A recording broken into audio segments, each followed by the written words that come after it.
Viewers, आप सभी का स्वागत है मेरे एजुकेशनल एक्टिविटी स्टडीज़ चैनल पर। आज के इस वीडियो में पाठपहार हिंदी चतुर्थ श्रेणी का चौथा पाठ पढ़ाने वाली हूँ। तो अगर आप मेरे चैनल पर नए हैं तो चैनल को सब्सक्राइब कर लें और वीडियो आपको अच्छी लगे तो वीडियो को ज़रूर लाइक करें और अपने दोस्तों के साथ शेयर करें। तो चौथा पाठ में है जंगल में स्कूल। जंगल में स्कूल का आज प्रश्न उत्तर मैं बताने वाली हूँ। इससे पहले अगर आपने अभी तक पहला पार्ट से लेकर तीसरा पार्ट का प्रश्न उत्तर अभी तक नहीं किया है तो मैं इस वीडियो के डिस्क्रिप्शन में वो सारे वीडियो का लिंक दे दूँगी। तो आज का जो चैप्टर है जंगल में स्कूल, अगर ये कहानी को अभी तक नहीं पढ़ा है तो आपको डिस्क्रिप्शन में इस कहानी का भी लिंक मिल जाएगा। अब शुरू करते हैं इसका अभ्यास यानी कि प्रश्न उत्तर। तो सबसे पहले यहाँ पे आता है शब्दार्थ। शब्दार्थ आप सभी को याद कर लेना है। होशियार मतलब चतुर, जवाब मतलब उत्तर, अक्ल मतलब बुद्धि, डफली मतलब छोटा बाजा या खंजरी, ध्यान लगाकर मतलब मन लगाकर, समझदार मतलब होशियार और अक्लमंद। उसके बाद यहाँ लिखा है आओ अभ्यास करें। तो यहाँ पे प्रश्न दिया गया है सबसे पहले। तो इस प्रश्न 1 नंबर प्रश्न है जो संक्षेप में उत्तर दो। तो यहाँ पे जो भी प्रश्न है इसका उत्तर मैं बताऊंगी आपको। मैंने कॉपी में लिखा है, मैं वहाँ से दिखाऊंगी आपको और पढ़कर भी बताऊंगी आपको। वहाँ से वीडियो को रोक रोक कर लिख लेना है। तो सबसे पहला प्रश्न है 1 का 1, गब्बर शेर ने जंगल में स्कूल क्यों खोला था? तो उसका उत्तर इस प्रकार है, गब्बर शेर ने जंगल में स्कूल खोला था इसलिए बच्चे स्कूल जा सके, पढ़ सके, पढ़ लिख कर समझदार बन सके। ये एक उत्तर लिख सकते हैं या फिर एक और उत्तर है, इसे भी लिख सकते हैं। गब्बर शेर ने जंगल में स्कूल खोला था ताकि गब्बर शेर देखना चाहता था कि इन सभी बच्चों में से कौन सा बच्चा सबसे होशियार बच्चा है। तो ये दोनों उत्तर में से कोई भी उत्तर आप लिख सकते हैं, दोनों उत्तर ही सही है। प्रश्न 1 का 2, बब्बन स्कूल से कब भागा? इस प्रश्न का उत्तर है, जब लल्ली लोमड़ी के साथ सब बच्चे गाते गाते पढ़ रहे थे तभी बब्बन चुपचाप स्कूल से भाग निकला। प्रश्न 1 का 3, स्कूल में कौन कौन पढ़ने आए? इसका उत्तर है, स्कूल में हाथी के बच्चे, भालू के बच्चे, हिरन के बच्चे और बंदर के बच्चे, सब बच्चे पढ़ने आए। प्रश्न 1 का 4, गब्बर शेर ने बब्बन बंदर को स्कूल से भागने पर क्या समझाया? इस प्रश्न का उत्तर है, गब्बर शेर ने बब्बन बंदर को स्कूल से भागने पर समझाया, स्कूल से भागना ठीक नहीं, बच्चे स्कूल जाओ और पढ़ो, पढ़ लिख कर तुम समझदार बनोगे। प्रश्न 1 का 5, गब्बर शेर ने बब्बन बंदर को शाबाशी क्यों दी? इस प्रश्न का उत्तर है, बब्बन बंदर स्कूल जाने लगा। थोड़े दिनों के बाद स्कूल की पढ़ाई में बब्बन बंदर सबसे अच्छा माना जाने लगा। गब्बर शेर ने बब्बन बंदर को इसलिए शाबाशी दी। अब आते हैं प्रश्न नंबर 2 पर। संक्षिप्त उत्तर लिखो। 2 का 1, बंदर के बच्चे को स्कूल क्यों नहीं अच्छा लगा होगा? तो बंदर के बच्चे को स्कूल क्यों नहीं अच्छा लगा होगा? इसका उत्तर कुछ इस प्रकार है, बंदर के बच्चे को स्कूल नहीं अच्छा लगा होगा क्योंकि वह तो बस जंगल में इधर उधर घूमना चाहता था। प्रश्न 2 का 2, गब्बर शेर ने बब्बन को स्कूल जाने के लिए प्यार से समझाया। यदि वह बब्बन से मारपीट करता तो क्या होता?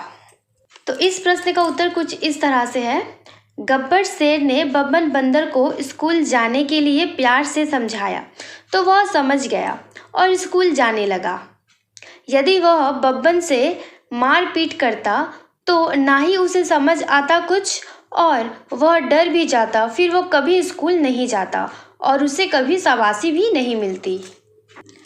प्रश्न 2 का 3, लल्ली लोमड़ी पढ़ाते समय नाचती गाती थी, वह ऐसा क्यों करती थी?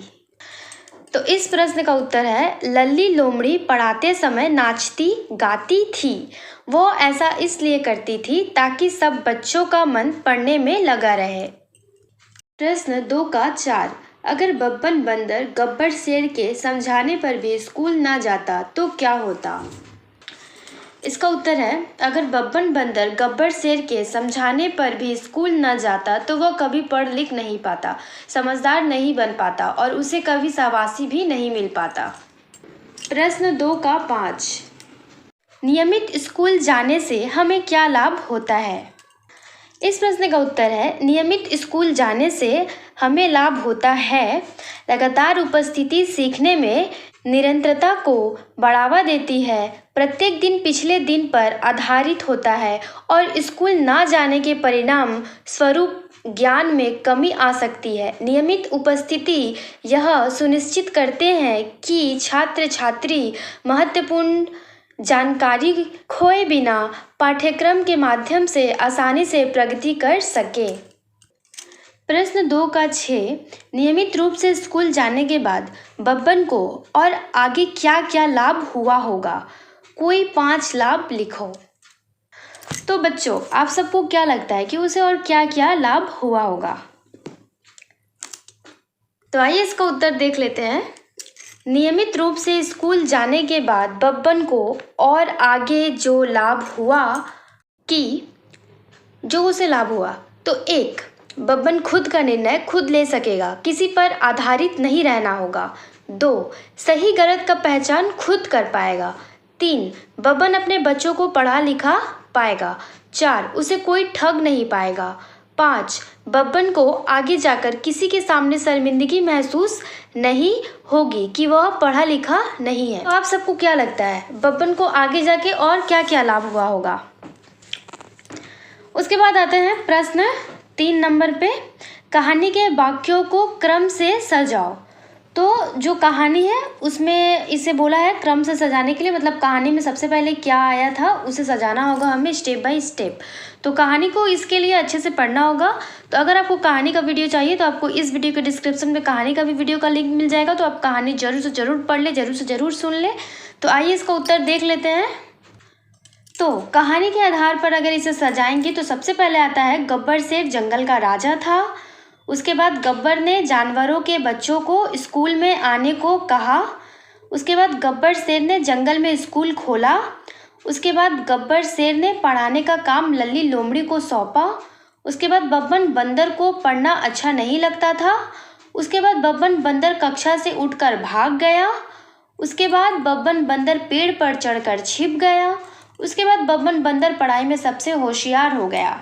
तो ऐसे करके कहानी के हिसाब से हमें सजा लेना है। तो आप सब ऐसे यहाँ पे नंबर लिख ले कि पहले में 1 नंबर में ये आता है, ऐसे करके पहले से नीचे तक लिख ले। जैसे कि 1 में ये आता है, 2 में ये वाला आता है, ऐसे करके आप ऐसे 1 2 करके लिख ले।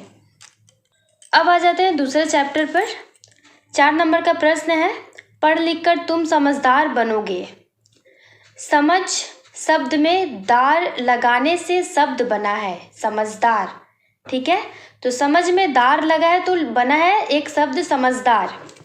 इसी प्रकार निम्नलिखित शब्दों में दार लगाकर नए शब्द लिखो और उन्हें अपने वाक्यों में प्रयोग करो। तो यहाँ पे जो भी वाक्य है, मतलब कि शब्द है, तो यहाँ पे जो भी शब्द है उसमें हमें दार लगाकर एक नए शब्द बनाना है। तो जैसे यहाँ पर है खबर, तो अगर हम इसमें दार लगाएंगे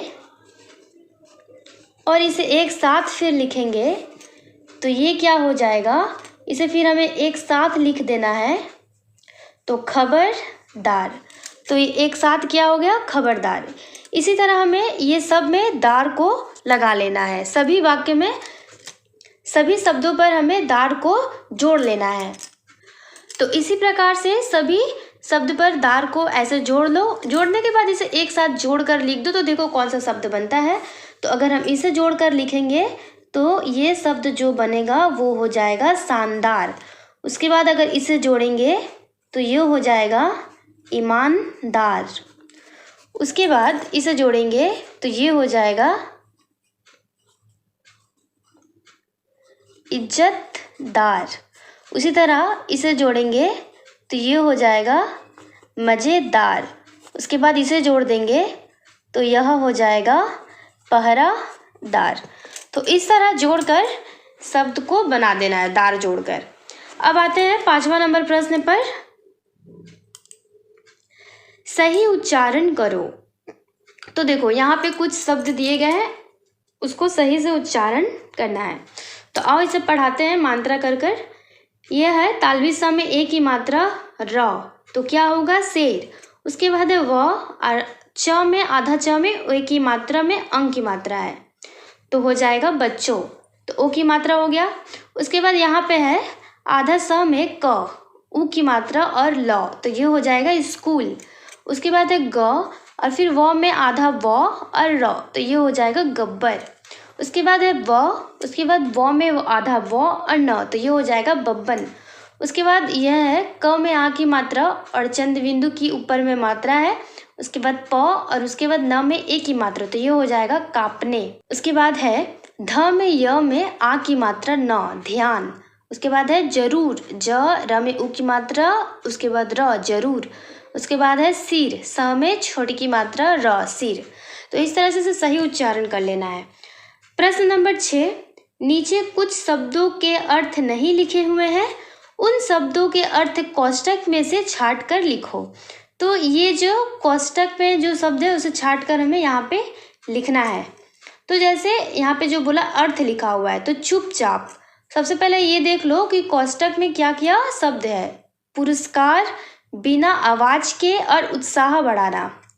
तो पुरस्कार, तो यहाँ पे है देखो चुपचाप, चुपचाप हुआ बिना आवाज के, तो हमें यहाँ पे लिख देना है बिना आवाज के।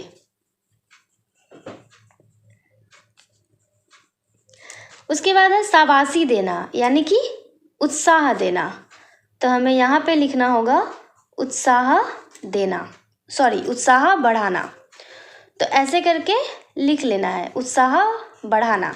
इनाम, इनाम का तब क्या हो जाएगा पुरस्कार, तो यहाँ पे लिख लो पुरस्कार। इस तरह से इस खाली स्थान को पूरा करो। उसके बाद आते हैं प्रश्न 7 पर, जहाँ पे लिखा हुआ है बॉक्स में दिए गए शब्दों से वाक्य पूरा करो। तो वाक्य पूरे करने के लिए हमें इस बॉक्स में देखना पड़ेगा कि क्या क्या है शब्द। तो यहाँ जो शब्द है उछल कूद, डरता डरता, इधर उधर, खुशी खुशी। तो अब आते हैं 7 का 1, सब बच्चे डैश स्कूल आते हैं। तो कहानी में क्या पढ़ा है, सब बच्चे खुशी खुशी स्कूल आते हैं, तो हमें यहाँ लिखना है खुशी खुशी। तो इस तरह से यहाँ पे लिख ले, सब बच्चे खुशी खुशी स्कूल आते हैं। उसके बाद है 7 का 2, थोड़ी देर बाद बब्बन की डैश रुक गई। तो थोड़ी देर बाद बब्बन की उछल कूद रुक गई, तो यहाँ पे लिख लेना है उछल कूद। तो हो जाएगा थोड़ी देर बाद बब्बन की उछल कूद रुक गई। 7 का 3, बब्बन डैश पेड़ से नीचे उतर आया। तो बब्बन डरता डरता पेड़ से नीचे उतर आया, तो यहाँ पे लिखना है डरता डरता। ठीक है। अब है प्रश्न 7 का 4, वह तो बस जंगल में डैश घूमना चाहता था। तो इसका क्या होगा इधर उधर, वह तो बस जंगल में इधर उधर घूमना चाहता था। तो इस तरह से यह खाली स्थान को भी पूरा कर लेना है। प्रश्न नंबर 8, एक जैसे दो शब्दों का जोड़ा शब्द युग्म कहलाता है। ठीक है, यानी कि जैसे कि यहाँ पे ही देख लो दिया गया है गाते गाते, नाचते नाचते, ऐसे शब्द क्या होते हैं, ऐसे शब्द को युग्म शब्द बोलते हैं हम लोग। तो जैसे यहाँ पे लिखा गया है गाते गाते, तुम भी 4 शब्द युग्म में लिखो। तो ऐसे और 4 शब्द हमें लिखना होगा। तो जैसे कि यहाँ पे हम लिख सकते हैं घर घर। ठीक है, उसके बाद यहाँ पे हो गया पानी पानी, और लिख सकते हैं तार तार। उसके बाद और लिख सकते हैं अपना अपना। तो इस तरह से युग्म शब्द और भी है, जैसे कि चलता चलता, जाते जाते, आते आते, ऐसे करके बहुत सारे युग्म शब्द हैं जो आप लोग लिख सकते हैं। प्रश्न 9 नंबर प्रश्न में है जानवरों को उनके गुणों विशेषता, गुण और विशेषता का मतलब एक ही होता है, से मिलाओ तथा योजक शब्द का प्रयोग कर वाक्य बनाओ। तो यहाँ पे और, लेकिन, पर, या, आदि ये शब्द हमें इस्तेमाल करने हैं। उसके बाद यहाँ पे हम देख सकते हैं फोटो में है कछुआ, कुत्ता, शेर, लोमड़ी, हाथी और खरगोश। तो यहाँ पे लिखा है तेज, भक्षक, चालाक, धीमा, रक्षक, बलवान। तो उदाहरण के स्वरूप यहाँ पे एक लिखा गया है, जैसे कुत्ता रक्षक है और शेर भक्षक है, उसी तरह यहाँ पे लिखा है हाथी बलवान है और सियार चालाक है। उसके बाद खरगोश तेज है पर कछुआ धीमा है। तो इस तरह से लिख लेना है। अब आते हैं दूसरे चैप्टर पर। प्रश्न नंबर 10, पाठ में आए कक्षा, स्कूल, बच्चे, पुस्तक, बस्ता, शिक्षिका आदि शब्द किसी व्यक्ति, वस्तु अथवा स्थान के नाम को नहीं बताते हुए पूरी जाति या समूहों का बोध करा रहे हैं, अतएव ऐसे शब्द को जातिवाचक संज्ञा कहलाते हैं। तो जातिवाचक संज्ञा किसे कहते हैं, याद कर लेना है। और भी उदाहरण देखो, जैसे किसान, बीज, पर्वत, नदी, शहर, गांव आदि। तो उदाहरण स्वरूप ये सब है। तो जातिवाचक संज्ञा किसे कहते हैं और उदाहरण इसका आपको याद कर लेना है। ये पूरा जातिवाचक संज्ञा और उदाहरण इसका याद कर लेना है। प्रश्न 11, माथा पच्ची, जरा सोचो और लिखो, तुम क्या करोगे जब। तब 11 का 1 का जो प्रश्न है, बब्बन बंदर की तरह तुम्हारा मित्र भी पढ़ने में मन नहीं लगाए, तब तुम क्या करोगे। उसके बाद का है 11 का 2 का प्रश्न है, बब्बन बंदर की तरह तुम्हारा मित्र भी चुपचाप स्कूल से भाग जाए, तब तुम क्या करोगे। 11 का 3, बब्बन बंदर की तरह तुम्हारे मित्र को शरारत करने पर शिक्षक या शिक्षिका द्वारा डांट पड़ने वाली हो, तब तुम क्या करोगे। तुम्हारा कोई मित्र कई दिन से विद्यालय नहीं आ रहा हो, तब तुम क्या करोगे। तो ये सब जो भी प्रश्न है इसका उत्तर आप लोग सब खुद से ही कर लो। उसके बाद 12 नंबर का प्रश्न है, इस गीत को सब मिलकर गाओ। तो सब मिलकर गाओ क्या, तुम लोग भी इसे गा लेना। बदर डफली लेकर गाता, मुझको भी अब पढ़ना आता, जो पढ़ता है वो बढ़ता है, कुछ करता है खुश रहता है, समझदार वह भी बन जाता, नेक काम कर नाम कमाता। अब प्रश्न नंबर 13 है, गतिविधि, जंगल में स्कूल का चित्र बनाओ और रंग भरो। तो जंगल में स्कूल का चित्र मैंने बनाया है, आपको मैं वो चित्र दिखा दूंगी।